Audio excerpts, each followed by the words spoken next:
we are going to, and I am going to share my screen. So let me know, you guys speak up if you cannot see any of my stuff. A little bit about me.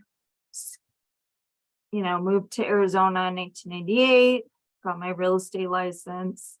Let me scroll back up, and I'll post all this in Sweet Assist too.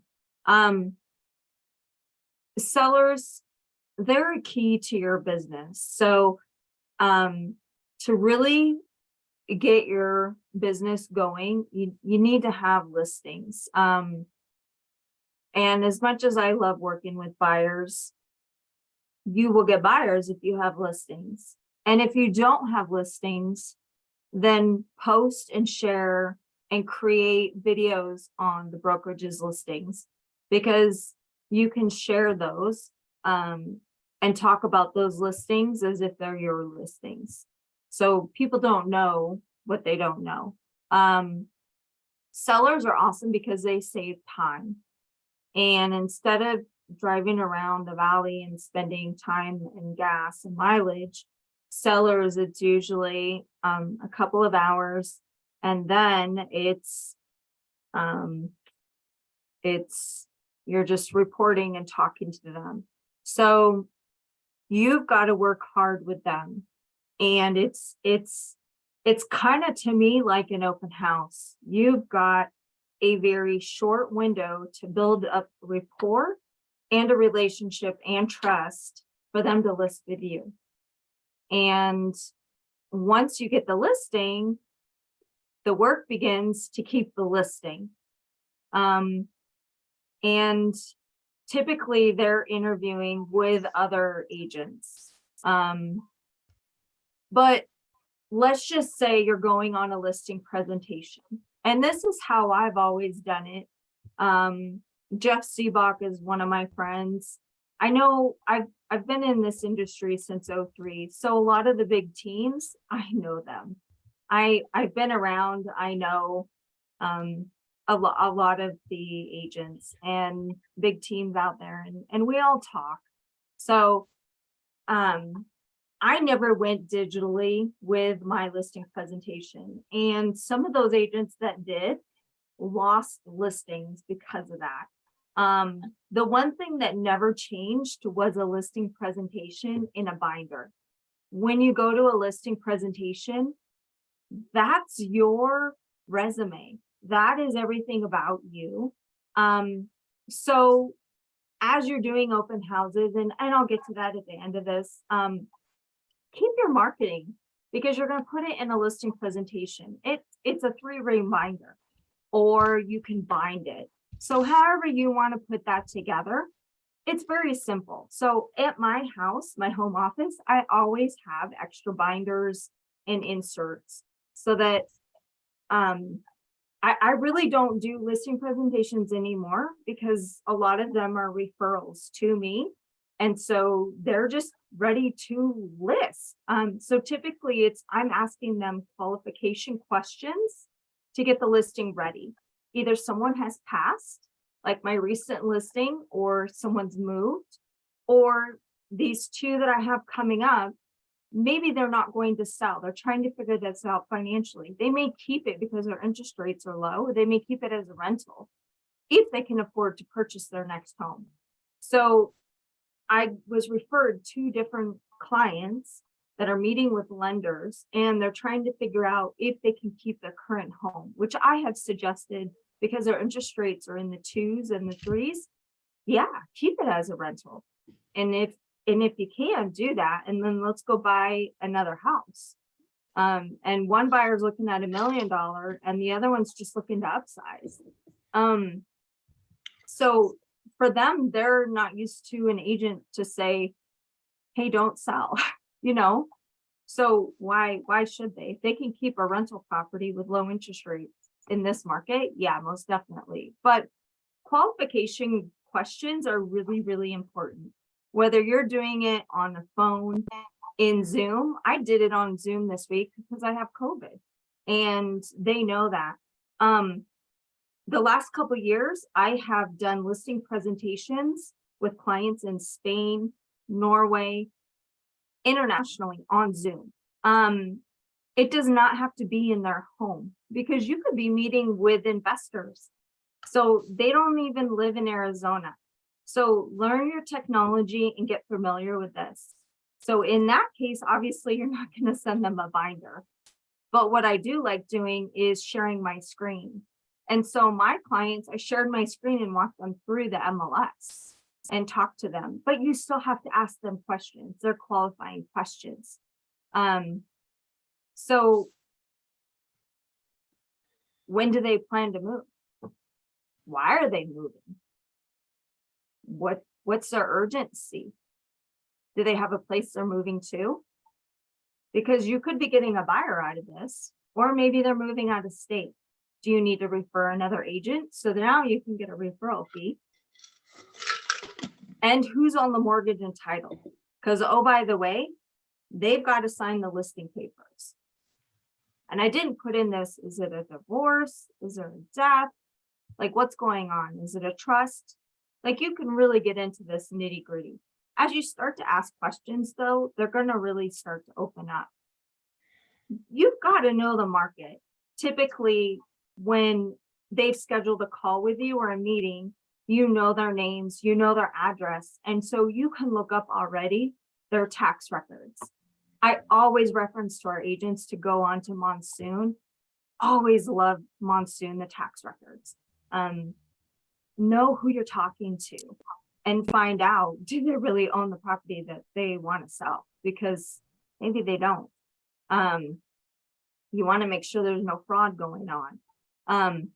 If they don't have any urgency or time, like I have a couple right now, they're just looking to upsize. So right now, they're just waiting to hear from a lender on what they can qualify for. If we're going to be selling our house, do we need those funds? Is it going to be a contingency or not? Because I need to know that. That's going to tell me where I have to list that. It's also going to tell me, their time frame. If they don't need those funds, then they're not in a real huge urgency.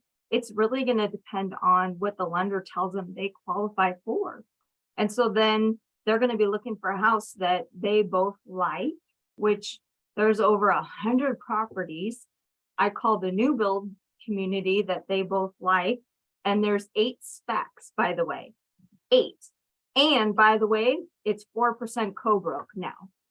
And they said I didn't even need to come in, that they could register my client online. So this is where the times have changed since last year. So your client's time frame really helps set the precedent for where you're going to be listing. But you still need to know, because as much as the CMA comes in, it tells you if you can play with the list price or do you need to be aggressive. And it also is going to help you with other agents. Ask, are they interviewing other agents? You need to know and educate them. This is no difference if you're working with other buyer agents. And guys, let me go back up to this. Do you want to work with this seller?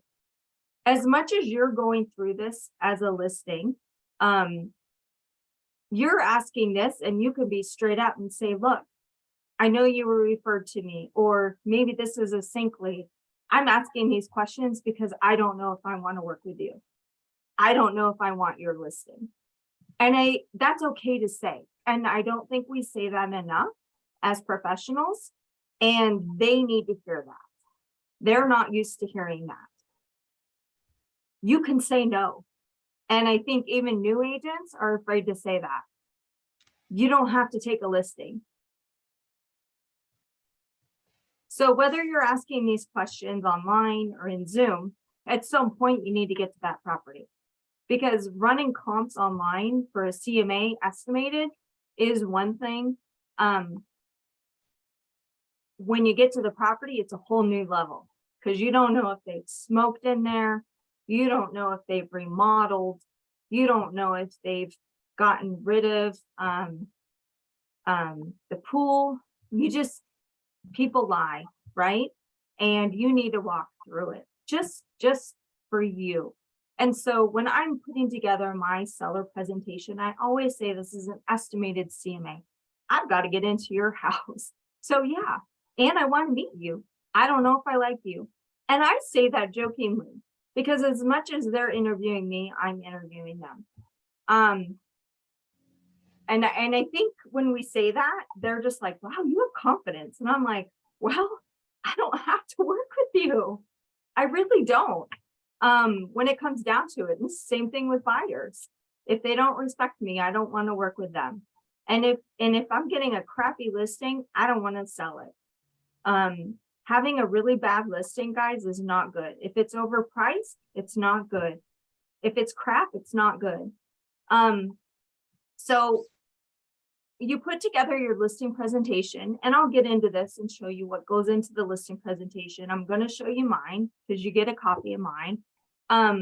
So you have your binder, but when I first get to the house, obviously I don't come empty handed. I'll bring a plant or something. I can't assume that they drink, or drink coffee, you don't assume any of that, but I never come empty handed. And usually they're going to want to sit down. I'll say, hey, show me around your home. But now I start to change my verbiage. This is not their home. This is a property. And so I have to start using different verbiage to separate this out and to separate it. And so I want to talk to them about this property. And with me are the listing papers. And I'm going to take notes. And I'm going to ask them to walk me through each room by room. And I'm going to ask them questions. I'm going to ask them questions, the qualifying questions.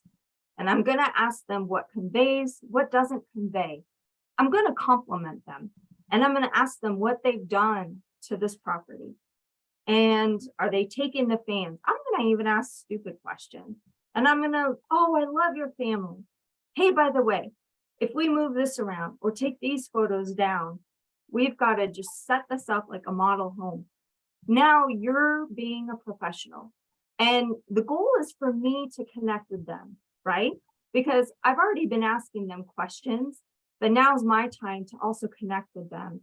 So I'm looking for things like, oh, hey, by the way, my children do this. So I have to connect with them on a personal level. Not only am I asking them listing questions. So I'm going to talk to them about my family. I'm going to talk to them about, where are they going, or why are they moving? Is it jobs?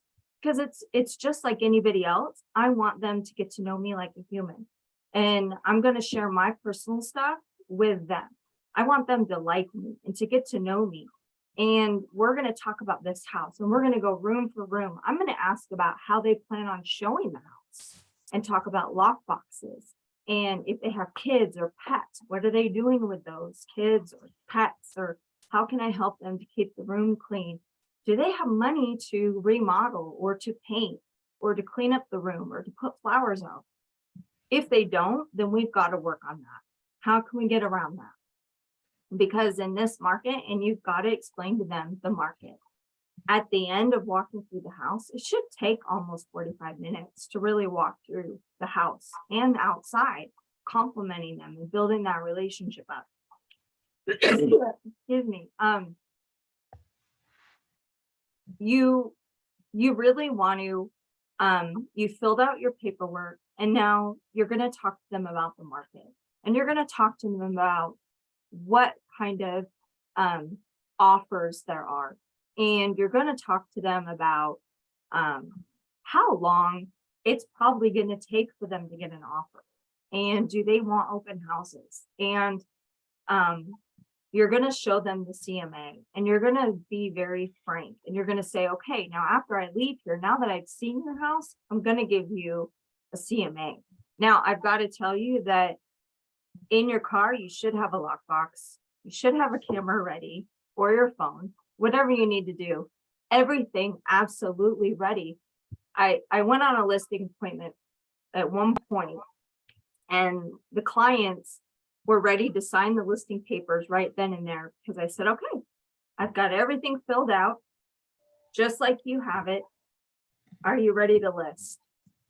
We can be good to go. I can have professional photographers here. I can have this and that because we've got everything figured out. And they were like, super, let's go.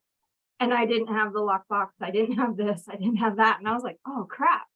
You don't want to have to come back and make another appointment. So just always be ready for the what if. Never leave your listing papers. Never do that. Just leave the listing presentation. That's theirs. That's your resume. But the listing paperwork, no.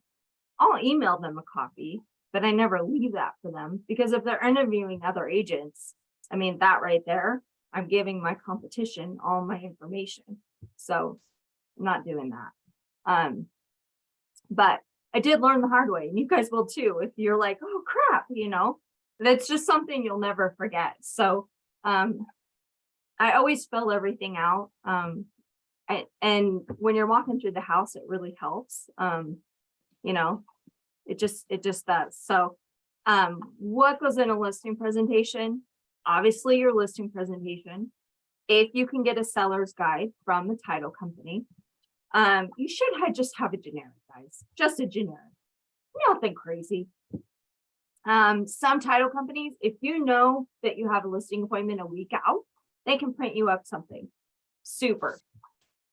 I say the RPR report for the seller, and I say this very carefully. Don't put the entire thing in there because the RPR report is not a CMA. So you can print off and it looks fabulous in your listing presentation. If you want to do the neighborhood or information about the market, something, then put that in there. But RPR is not a CMA. It does not know and does not give good CMAs. So I'm just going to tell that. You guys need to run the CMAs. You've been in the house, so now you guys need to run the CMA based on your professionalism. So very important, you guys. So very important. You can put some sample listing papers, and if you go into transaction desk, it'll even pull up. You can even do sample across or put your name or something. And that way no one can tamper with it. So it's up to you. I always have a CMA from Monsoon and from the MLS. Always.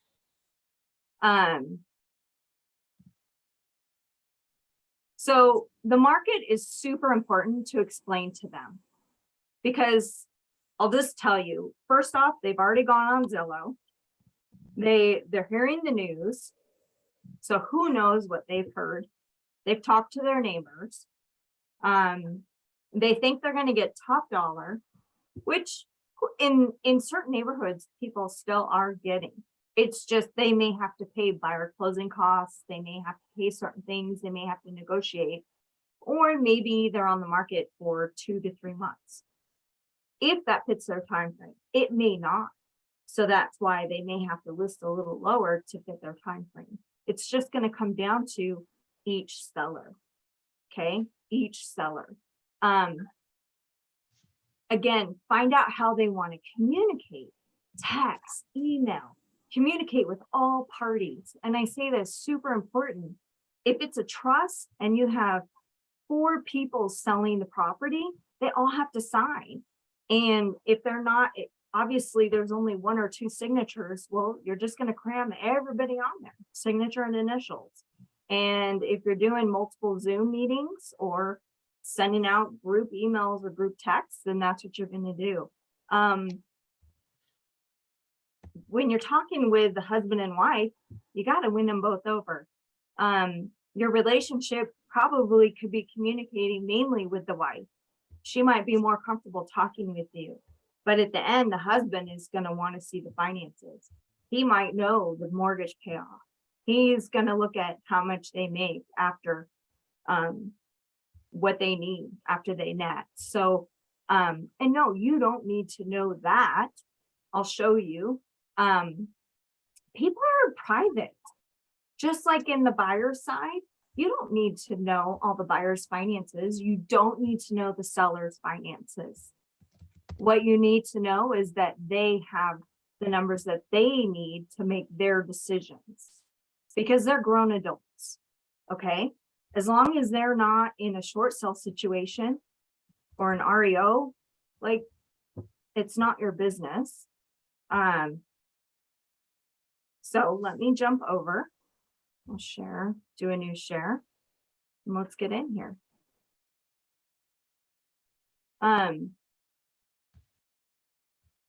This is my listing presentation. Can you guys all see it? Okay. I can see Amber's. Amber Lynn's nodding. So everyone will get a copy of this. You guys can edit it however you want. I always think a group or a team is really professional. I always put their address or date. And if you add to my listing presentation, then it just seems like we're a team. It gives you credibility. It's not a big deal. A little bit of your bio, reasons to sell. So depending on the market, you may need to adjust it, right?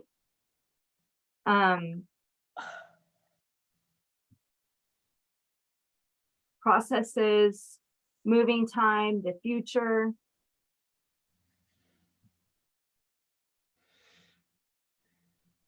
So I like to talk in here about buyers, online buyers, the internet, the yard sign. And this is really going to depend on the communities. I have an active adult listing right now that just went up, and they're all yard sign in their flyers. It's a little different because they're 55 plus. So they're, as much as they might be on Facebook or the internet, they are all strictly yard sign. And I got to tell you, we've already had 5 sign calls. And those flyers are probably already gone. So it just really depends on the property. House prices. This should already be in here. And this really, I try to keep this updated based on the years. So you can see 2023, which I should change this. Yes, the prices are still going up. I know a lot of people were freaking out over that. Even though the interest rates have gone up, the house prices are still going up. So overpricing, this is always in here. And it needs to be talked about. Staging. So if the house is vacant and the seller doesn't have money, it depends on the property. And it depends on if it's a luxury property or not. But there's certain things that a listing agent can do. You can spend $100 and go to Ross or Marshall's, and you can get some fun things to just throw up in a house to help add little features into the bathroom or the kitchen. Rocket Lister will even do a couple photos for 3D staging that you can pay extra for. Most homeowners do not have money to pay for staging. So they're going to expect the agent to pay for it. So if you can get photos of a property that already has the furniture in it before they move out, that's usually a win-win for you. Your listing presentation should always have your marketing timeline. This is your commitment to your clients. So what is this telling them that you're going to do? So obviously, depending on the market, this is going to need to change, right? Day 1, what do you do? Day 2, what do you do? Are there open houses in here? Does this need to be adjusted?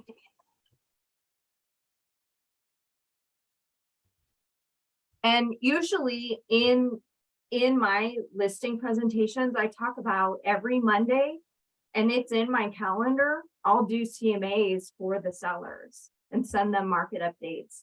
The CMAs for you as a listing agent is very, very important. Number one, you're looking for competition coming on the market, and you're looking to see if anybody's reduced their price or gone under contract.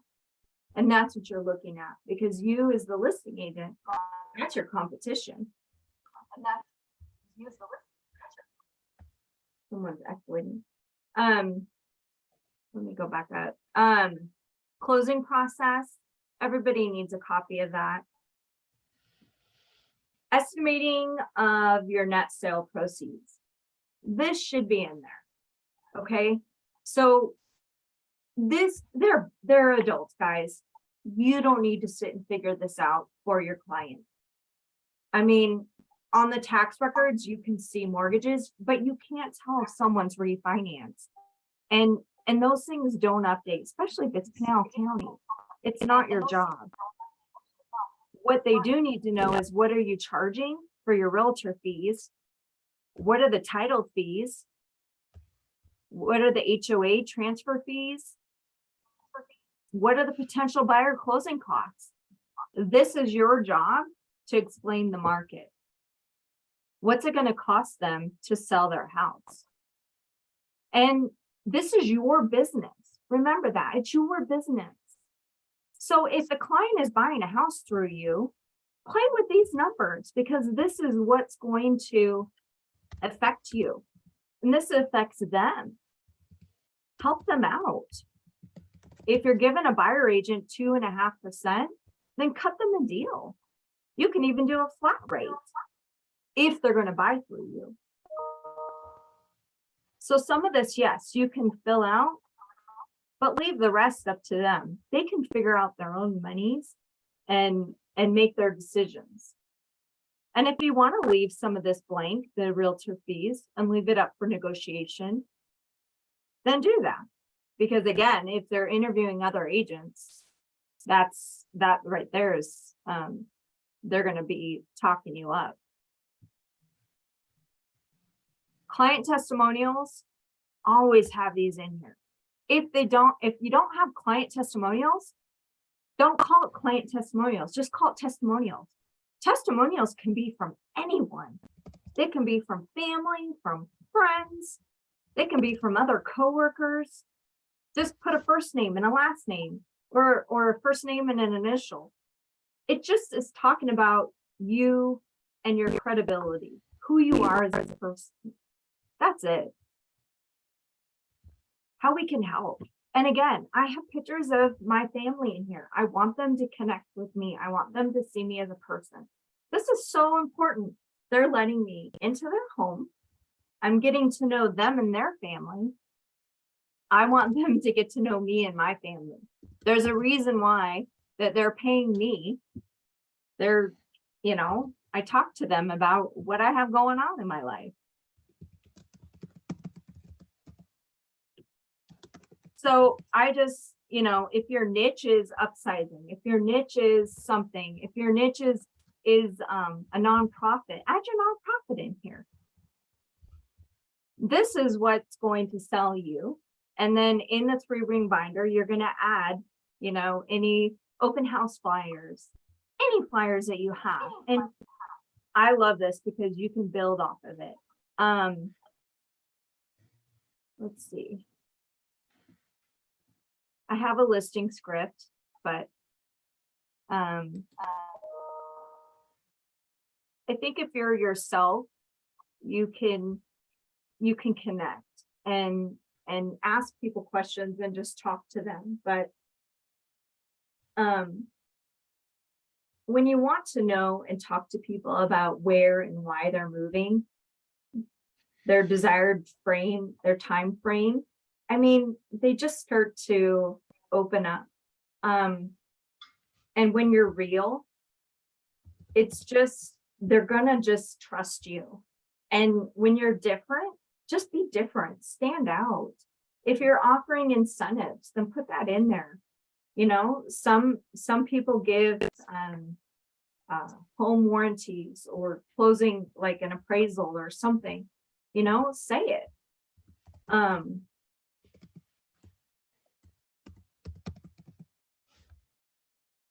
So I was going to go into this and pull up the listing paperwork. A lot of agents, and especially in Arizona, you need to find out if they're foreign sellers. FERPTA, depending on the area, Maricopa, Queen Creek, Santan Valley for sure, if they're Canadians. So you have to disclose if it's FERPTA and a percentage of the proceeds, depending on the sales price, and if the home is not going to be a owner occupied. So depending on how it all goes down, a percentage of the sale proceeds have to be paid to the IRS by the buyer. But you still have to disclose if it's FERPTA. You know, the HOA, got to get HOA information. So I'll pull up the listing paperwork here.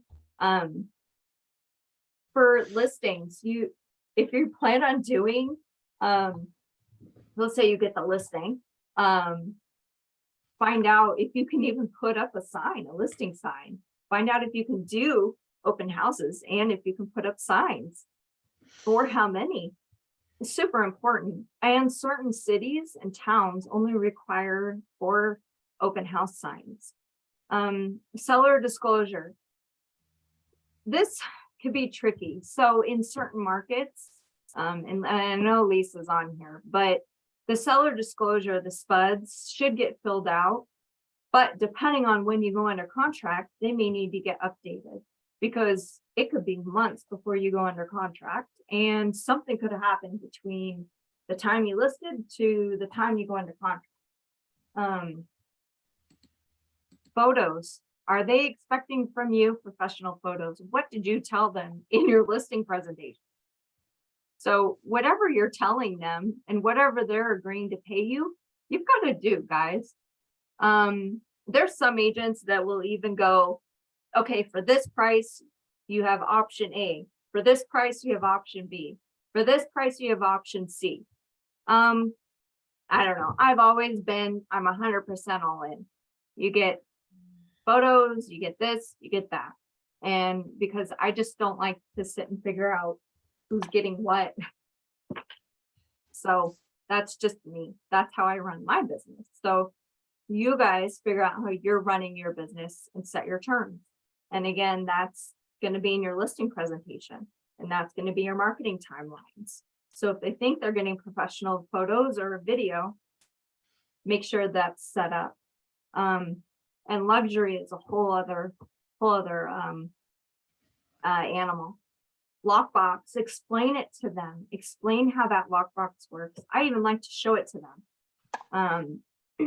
And then you can even send them weekly lockbox reports.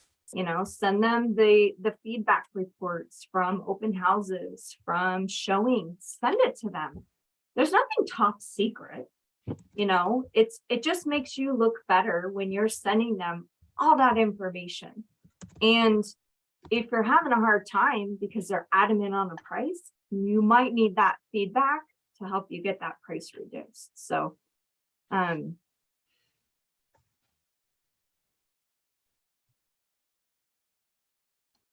this listing checklist I'll put into Suite Assist just so you guys have it.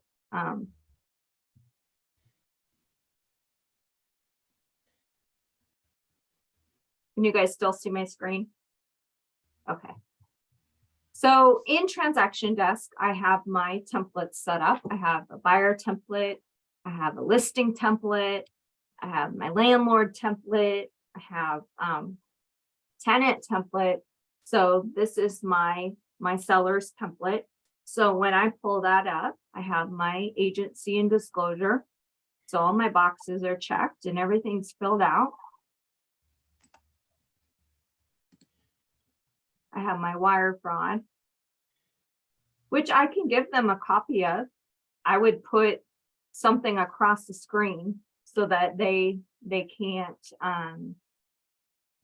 use or copy, you know, if I'm going to actually give it to them. I typically will e-sign everything over to my clients. I have had some sellers though that don't have email, and I've had to mail, and a recent one in Ahwatukee, I actually had to drive to his house and meet him. He set up an email address for me. He was sweet. And that was for a trust.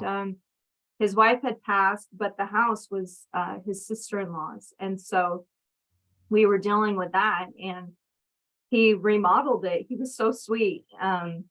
But he didn't have email, guys. So it really, client by client, you're dealing with different situations. And the one in my 55 plus is another death. So, you know, you're dealing with people that are grieving, you're dealing with people that could be angry or anxious, and people that may not agree. I've had one time where there was 4 children that were dealing with a property that they were selling, and none of them liked one another. They were not happy.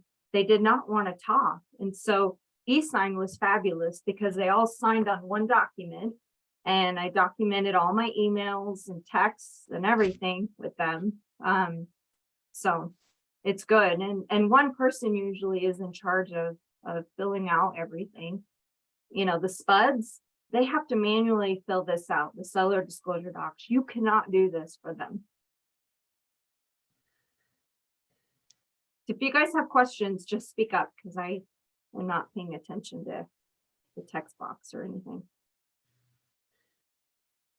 HOA community, you've got to fill this out. If there's an HOA, and you've got to put this in there for the buyer agents. This is our job as the listing agent. Get it from the seller. If you don't know it, then pull up some of the other listings in the community. You know, get the information, call the HOA. If you can't get a hold of them, do your best. But it's got to be in there with the listing. And it goes in the documents tab in the MLS. You know what? Find out if there's a septic. Find out if there's a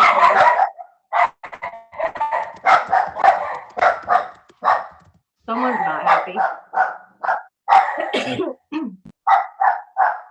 I'm glad I'm not the only one. Dog's barking. The input form, really important.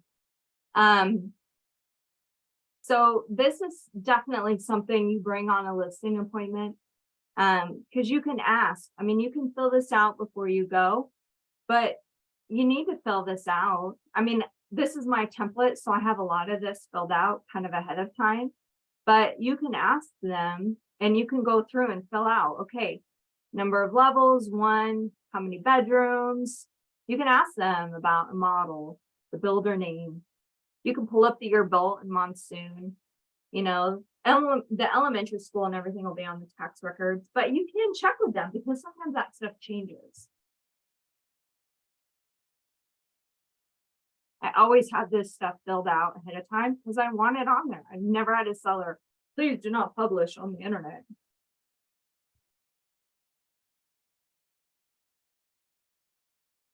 Sometimes being too specific is not good, guys. So I have had, and you'll learn the hard way, I listed a property and put that there was a garbage disposal. And one of the buyers went through the inspection. There was no garbage disposal. Well, guess who had to buy a garbage disposal and put that in? Bingo. Learn the hard way. So if you're not sure, you ask the seller or go check it out.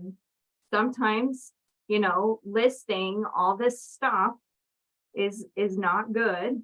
I get, and you can ask Lisa, but sometimes too specific is not good either. We don't put room measurements in here anymore because at one point there was a lawsuit and someone from out of state moved into their house and none of their furniture fits. So they sued the realtor. So that's why we don't measure the rooms anymore. So yeah, you can play with this a little bit. But definitely you want to find out if the ranges are electric or gas, or if the hot water heater is electric or gas. There was a lawsuit and there's Dreamland Villa. Some of that community is HOA and some of it is not. Some of it is septic and some of it is sewer. So you got to be really, really careful. If it's on septic, the seller, the law of Arizona, has to pay to get it certified and pumped before it closes escrow.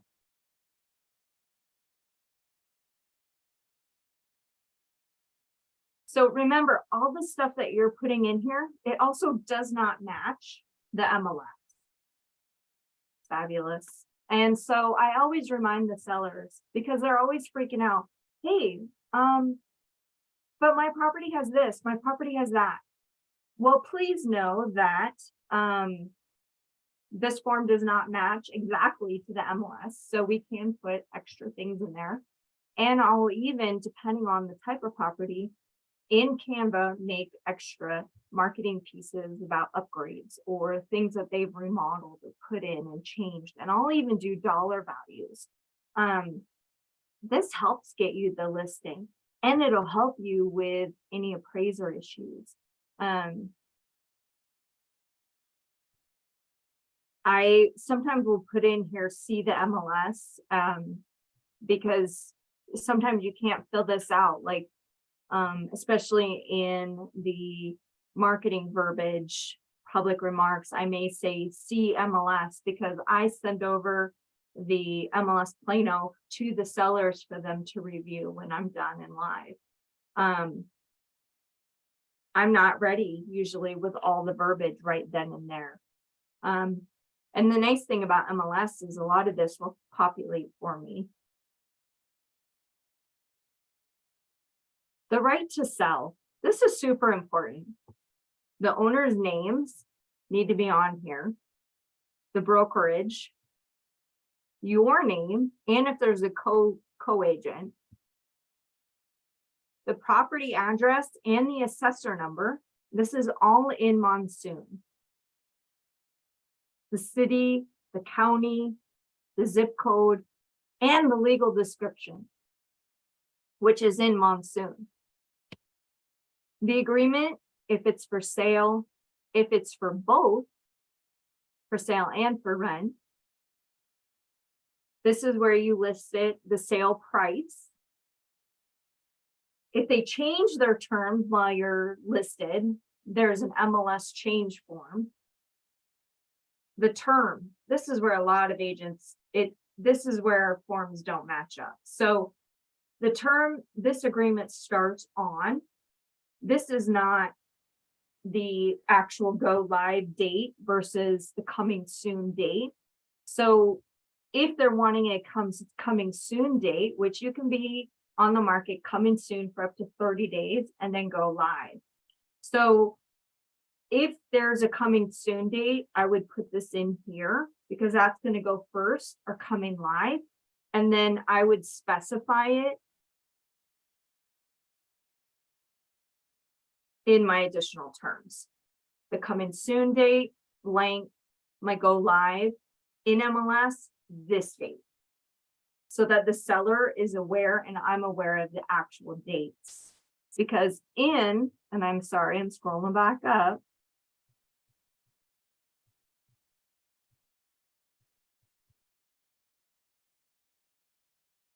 Our input form, it has it.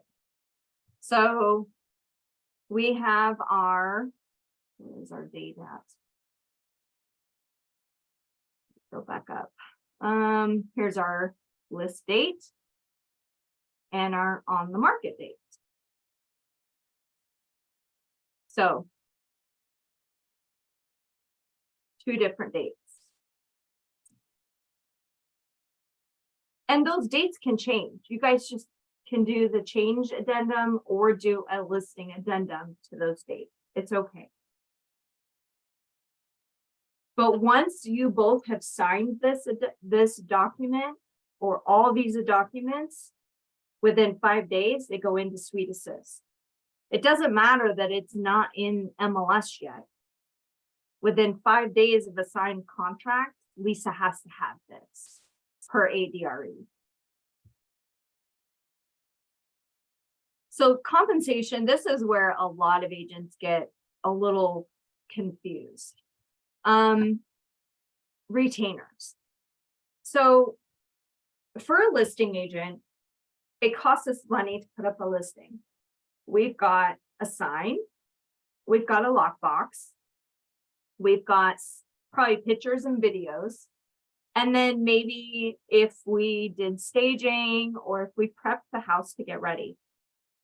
So you could be anywhere for $300 starting for a listing. And if you're thinking about it as a buyer agent, it's probably about the same before you get a buyer under contract. It's just you're not paying attention. It's your time and your gas and the mileage on your car. But for a listing, you're outlaying that right away. So depending on the market and if your clients are moving around, there's some listing agents that will charge retainers and they'll charge those fees up front. And then once the property closes, they'll reimburse the seller those fees back.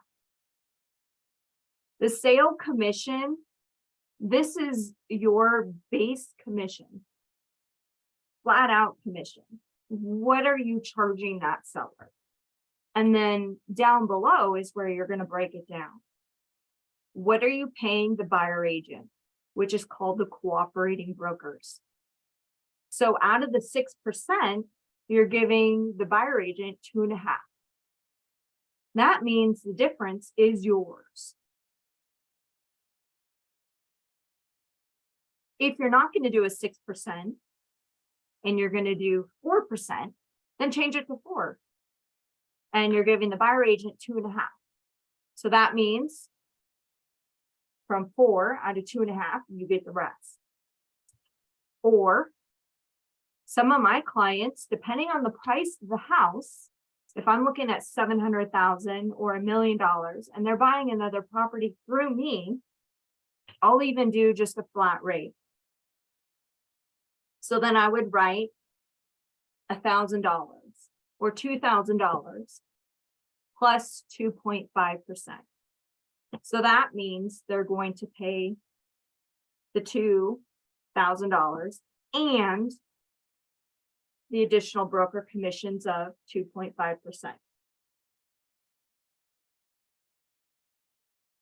Let's see a chat.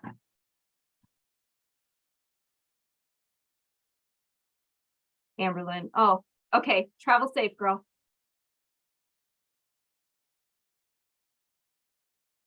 If this is a rental, same thing. Typically rentals are $250 or $350. So you would just write that dollar amount in there.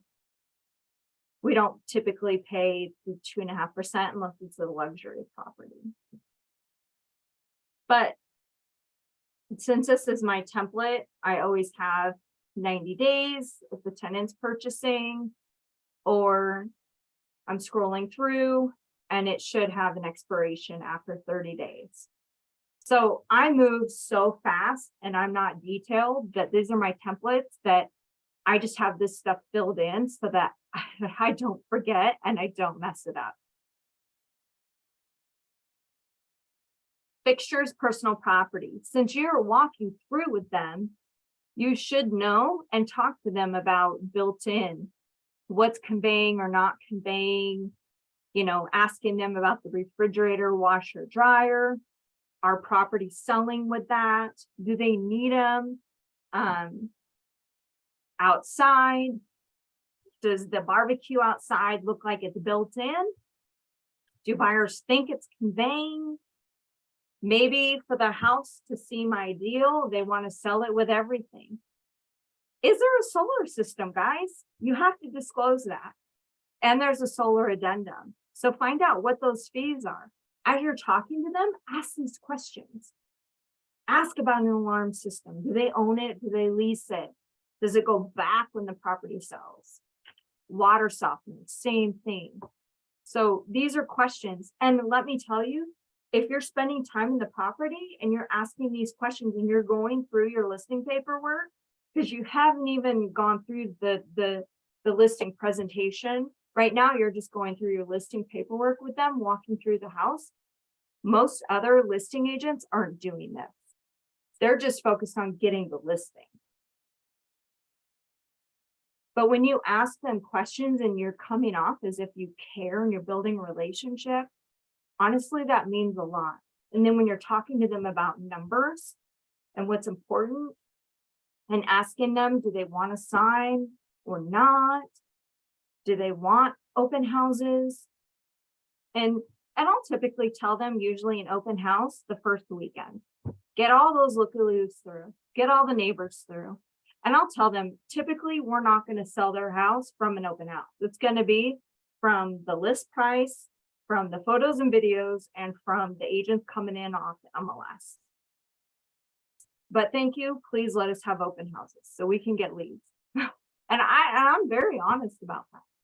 So some people are still old school, and they just believe that we should have open houses. And you'll get some sellers, they absolutely do not want open houses. But you do need to find out if they have valuables in there. Set the expectations with them. Find out if they have guns, if they have valuables, if they have medicines. Tell them to put it away, to lock it up. Maybe go put it in somebody else's house.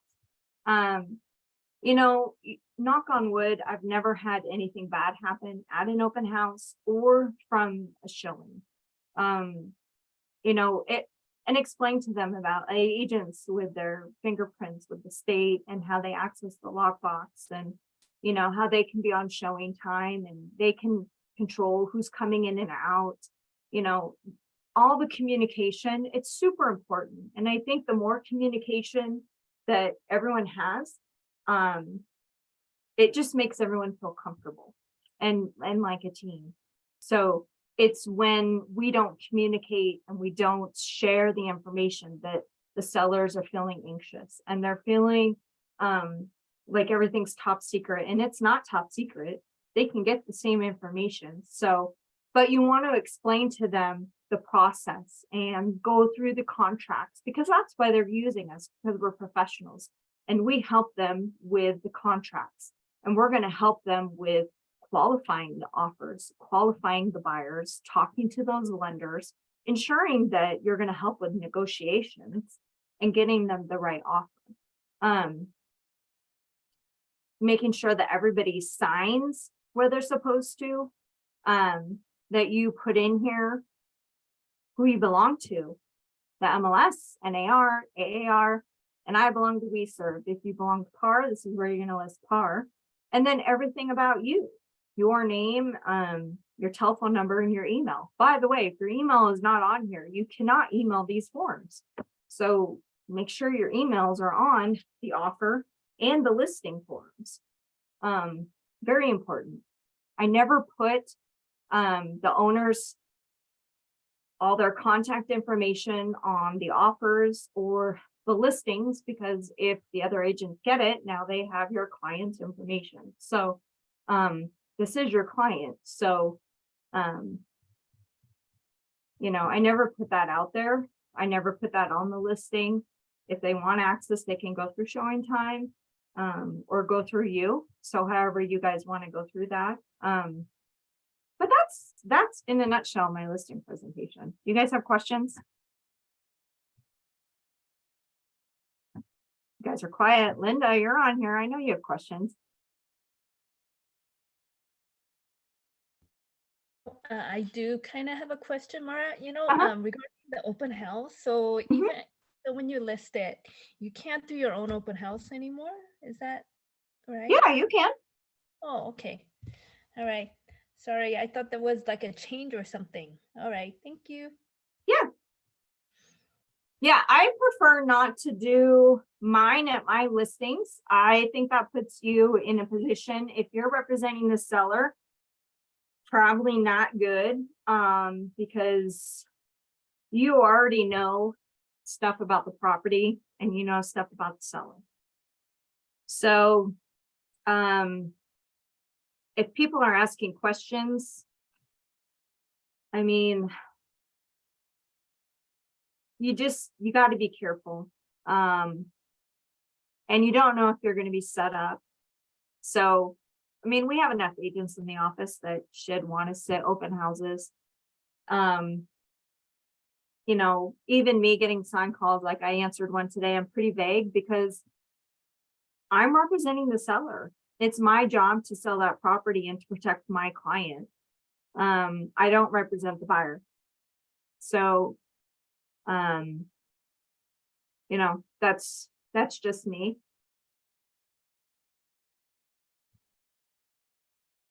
I have a big mouth. I can get myself into trouble. So I know that. All right, thank you. Uh-huh.